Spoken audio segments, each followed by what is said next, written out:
I was prescribed peptides for a tear in my calf recently. It was the first time I had ever done anything like this before.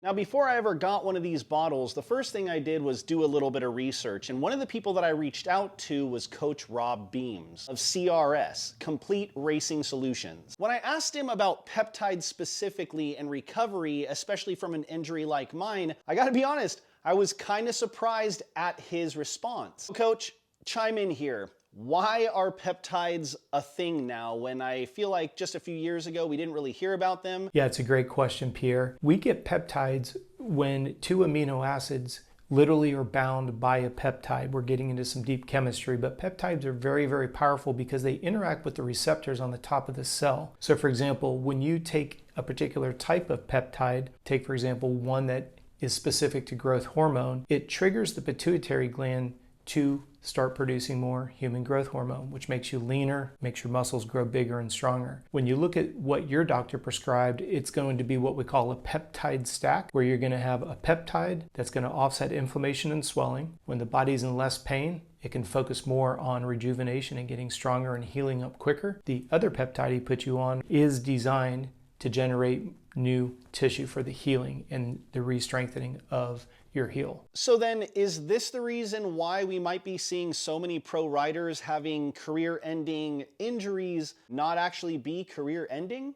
100%. You think about the real popular one, BPC 157, right? Just stands for Body Protection Compound. If you just go off of what that acronym stands for, when you're looking at the idea that this BPC 157 is literally communicating with the body to generate more tissue, generate and offset inflammation and swelling associated with an injury. So because that BPC 157 is literally priming the engine, absolutely it's extending your career. You look at the second one, the TB500, another popular one, that's thymosin beta 4. And if you look at the idea that it offsets inflammation, it also helps facilitate soft tissue development. Put that together with the 157. Well, not only does it do it quicker, it does it at a higher volume. So 100%.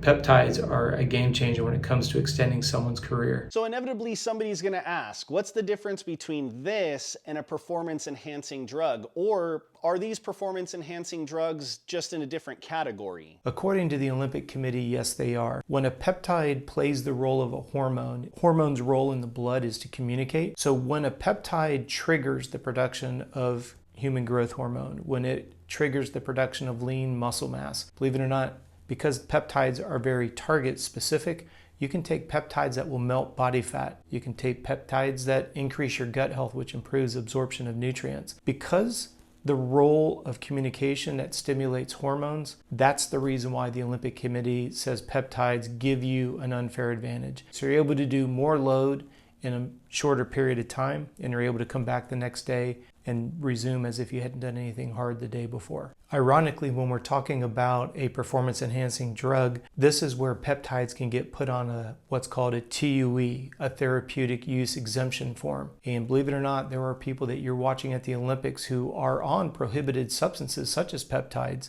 but if they have a TUE, a therapeutic use exemption, that's what we refer to as a medical workaround. Now look, with all that being said, I'm not saying that this is for everyone. In fact, I would say do a lot more research than watching this type of video. But what I will say is, it's really interesting that the first doctor who saw me told me it could be 6 to 8 weeks. And about 4 weeks later with peptides, I was walking again. I just recently went for my first ride and felt amazing. What are your thoughts on peptides and performance enhancing drugs in general? Should pro riders be able to use them? Let me know in the comments below.